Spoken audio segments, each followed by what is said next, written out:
பார்த்துக் கொண்டிருக்கிறோம். மாட்டிறைச்சிக்காக மாடுகளை விற்கக்கூடாது என்ற உத்தரவுக்கு எதிராக வழக்கு ஒன்று தொடுக்கப்பட்டுள்ளது.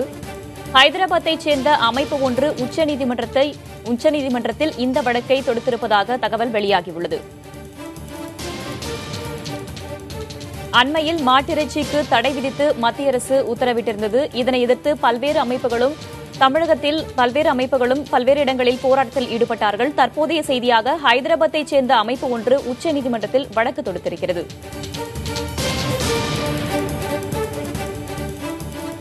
தற்போதைய செய்தி, இறைச்சிக்காக மாடுகளை விற்கக்கூடாது என்ற உத்தரவுக்கு எதிராக வழக்கு தொடரப்பட்டிருக்கிறது. ஹைதராபாத்தைச் சேர்ந்த அமைப்பு ஒன்று உச்சநீதிமன்றத்தில் இந்த வழக்கை தொடர்ந்திருக்கிறது. கடந்த 2 வாரங்களுக்கு முன்பாக இறைச்சிக்காக மாடுகளை வாங்கவோ விற்கவோ கூடாது என்ற உத்தரவை மத்திய அரசு பிறப்பித்திருந்தது. அதனைத் தொடர்ந்து நாடு முழுவதும் பல்வேறு கட்சிகளும் சமூக இயக்கங்களும் இந்த தடைக்கு எதிராக பல்வேறு கண்டனங்களை எழுப்பி வந்து போராட்டங்களிலும் முன்னெடுத்த நிலையில் தற்போது ஹைதராபாத்தைச் சேர்ந்த அமைப்பு ஒன்று உச்சநீதிமன்றத்தில் இந்த வழக்கை பதிவு செய்திருக்கிறது. வரும் 15ஆம் தேதி வழக்கை விசாரணைக்கு உச்சநீதிமன்றம் எடுத்துக் கொள்வதாகவும் செய்தி வெளிவந்திருக்கிறது.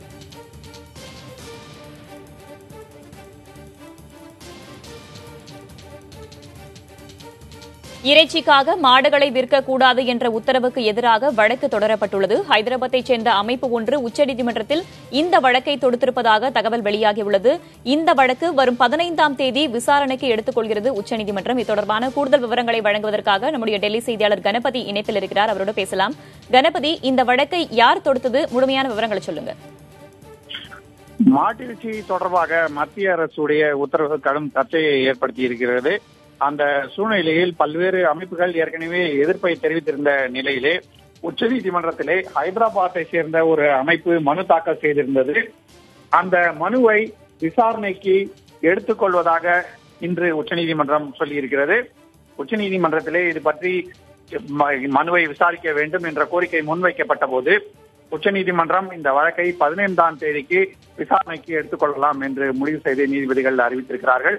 ஆகவே ஜூன் 15ஆம் தேதி அன்று இந்த வழக்கிலே எதற்காக மத்திய அரசு இந்த உத்தரவை பிறப்பித்தது, இதன் நோக்கம் என்ன, இந்த உத்தரவு சட்டப்படி செல்லுமா போன்ற பல்வேறு விஷயங்கள் பரிசீலனை செய்யப்படும். ஆகவே ஏற்கனவே நடந்து வரும் இந்த சர்ச்சையிலே இன்று ஒரு புதிய திருப்பம் ஏற்பட்டிருக்கிறது. சட்ட ரீதியாக இந்த உத்தரவு செல்லுமா, மாடு சந்தைகளை விற்பதிலே பல்வேறு நடைமுறைகள் புதிதாக கொண்டு வரப்பட்டிருக்கின்றன.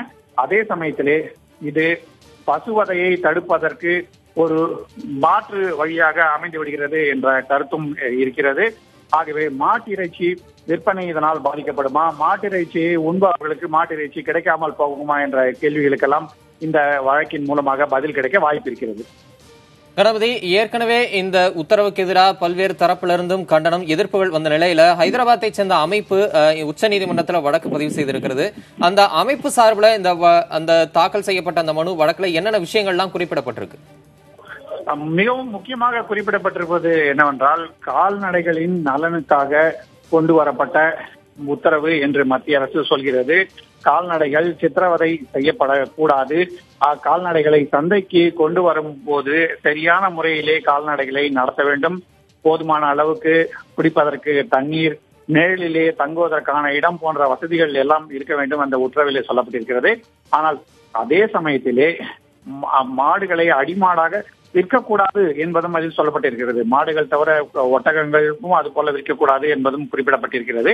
ஆகவே இது மறைமுகமான வழியிலே மாட்டிறைச்சியை தடுக்கும் விஷயமாக இருக்கிறது என்று ஹைதராபாத்தை சேர்ந்த அந்த அமைப்பு சொல்லியிருக்கிறது. இதன் காரணமாக பல்வேறு விதமான விளைவுகள் ஏற்படும். மாட்டுக்கறியை உண்பவர்களுக்கு மாட்டுக்கறி கிடைக்காமல் செய்வதற்கு இந்த உத்தரவு வழி செய்கிறது. இதை தவிர தோல் உள்ளிட்ட பல்வேறு வியாபாரங்கள் இதனால் பாதிக்கப்படும் என்பதும் இந்த மனுவிலே குறிப்பிடப்பட்டிருக்கிறது. ஆகவேதான் இந்த உத்தரவு சட்டப்படி செல்லாது, அந்த உத்தரவை உச்சநீதிமன்றம் ரத்து செய்ய வேண்டும் என்று அந்த மனுவிலே கேட்டுக் கொள்ளப்பட்டிருக்கிறது. மாட்டிறைச்சி தொடர்பாக மத்திய அரசு கொண்டு வந்த தடைக்கு பிறகு இதுவரை எத்தனை வழக்குகள் தொடரப்பட்டிருக்கின்றன கணபதி? அவற்றை கொஞ்சம் நினைவு கூற முடியுமா? பல்வேறு உயர்நீதிமன்றங்களிலே ஏற்கனவே வழக்குகள் தாக்கல் செய்யப்பட்டிருக்கின்றன. ஏற்கனவே நாம் பார்த்திருந்தோம், சென்னை உயர்நீதிமன்றத்திலும் இதற்கான வழக்கு தாக்கல் செய்யப்பட்டிருக்கிறது. இது போல நாடு முழுவதும் பல்வேறு இடங்களிலே மனுக்கள் தாக்கல் செய்யப்பட்டு வரும் நிலையிலே உச்சநீதிமன்றத்திலேயே தற்போது இந்த வழக்கு விசாரணைக்கு எடுத்துக் கொள்ளப்படும் என்று முடிவு செய்யப்பட்டிருப்பதால் ஜூன் 15ஆம் தேதிக்கு பிறகு மற்ற உயர்நீதிமன்றங்களிலே உள்ள வழக்குகளும் ஒன்றாக சேர்த்து உச்சநீதிமன்றத்துக்கு கொண்டு வரப்படுவதற்கான வாய்ப்பும் இருக்கிறது. ஏனென்றால் ஒவ்வொரு நீதிமன்றமும் தனியாக விசாரித்து அதன் மூலமாக வெவ்வேறான முடிவுகள் வந்து கொண்டிருந்தால் அதில் குழப்பம் அதிகமாவதற்கான வாய்ப்பு இருக்கிறது. ஆகவே உச்சநீதிமன்றம் மற்ற எல்லா நீதிமன்றங்களையும் கட்டுப்படுத்தக்கூடிய நீதிமன்றமாக இருக்கிறது. இந்தியாவின் மிகவும் அதிக சக்தி வாய்ந்த நீதிமன்றமாக இருக்கிறது என்பதால் அந்த வழக்குகள் அனைத்தும் உச்சநீதிமன்றத்துக்கு மாற்றப்படுவதற்கான வாய்ப்பு இருக்கிறது.